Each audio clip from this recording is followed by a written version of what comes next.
I'm Hayley at hhwellness.com.au. Today's blog is all about the holistic approach and what that actually means.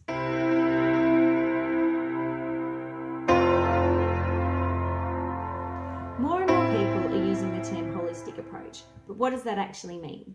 So the term holistic, if I read here, is defined as the belief that the parts of something are intimately interconnected and explicable only by reference to the whole. So what does that mean in terms of us and our bodies? So we have 4 bodies: our mental, emotional, physical, and spiritual bodies.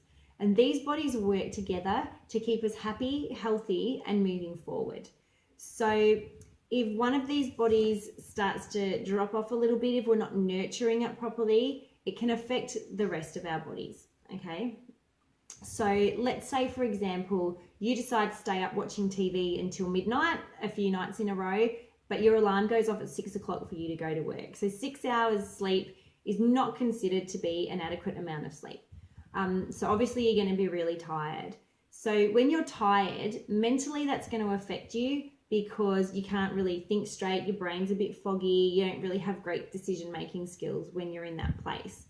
Physically, we're going to grab for foods that are sugary, for those foods that we feel are going to keep us awake for longer. With me, it's toast. If I'm really tired, I just spend pretty much all day eating toast. I'm just like, because I think for some reason it's going to keep me awake. Then with our emotional body, if we're tired, we can be quick to anger. We don't have the patience that we usually would. If you're anything like me, you're going to just start crying all the time, because that's what I do. So I get really emotional in that sense. If I can't find something in the cupboard and I'm really tired, I'll just have an emotional breakdown over it and start crying. And then in terms of our spirituality, we don't have the right kind of energy to stay connected.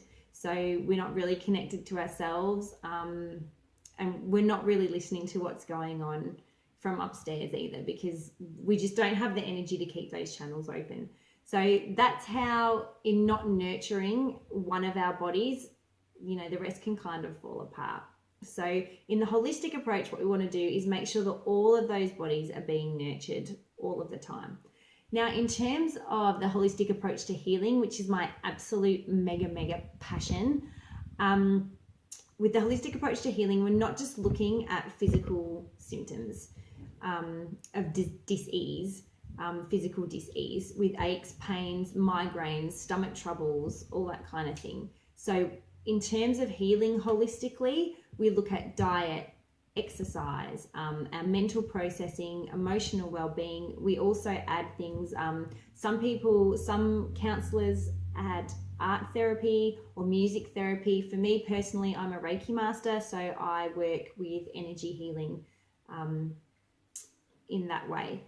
That's the part of my spiritual well-being, if you know what I mean. So let's say, for example, you've got really tight shoulders and you've been going to the physio over and over again, you've been going to a chiropractor and nothing seems to be working within your shoulders. What we'll do is look to see how you're sleeping, because sleep can have an effect on the back. But then also we delve into emotional well-being. Now, obviously, shoulders, and we're talking about carrying weight on the shoulders, feeling that pressure on shoulders.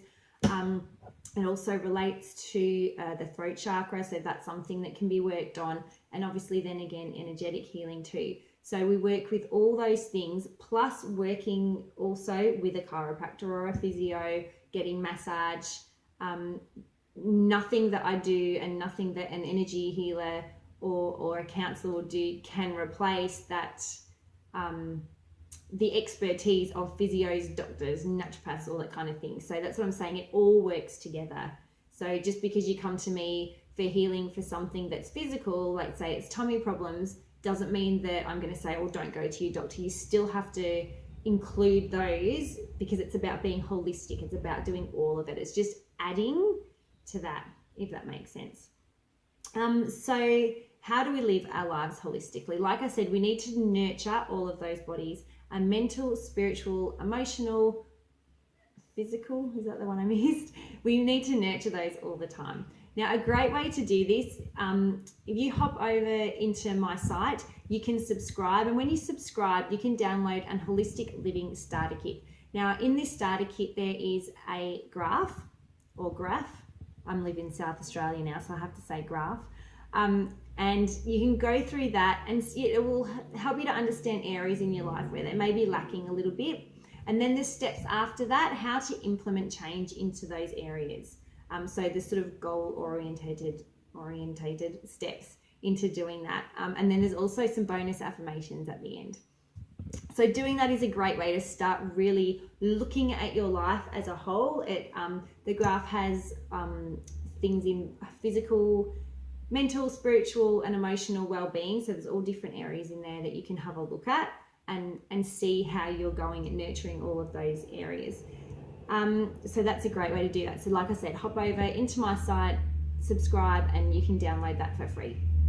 So the thing I just want to make clear is that once you've started doing this and you're living your life holistically and everything feels really well-rounded, it doesn't mean that you're going to be able to live a perfect life.